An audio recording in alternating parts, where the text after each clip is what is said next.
হিসাব চক্রের সবচেয়ে গুরুত্বপূর্ণ ধাপ কোনটি? আর্থিক বিবরণী।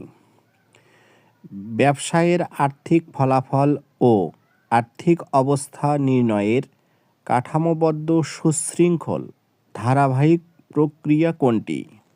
আর্থিক বিবরণী। আর্থিক বিবরণী প্রস্তুত করা হয় IAS কত অনুযায়ী? আর্থিক বিবরণী প্রস্তুত করা হয় IAS 1 অনুযায়ী। প্রধানত কয়টি উদ্দেশ্যে আর্থিক বিবরণী প্রস্তুত করা হয়? প্রধানত 2টি উদ্দেশ্যে আর্থিক বিবরণী প্রস্তুত করা হয়। আর্থিক বিবরণী তৈরির প্রধান উদ্দেশ্য কি?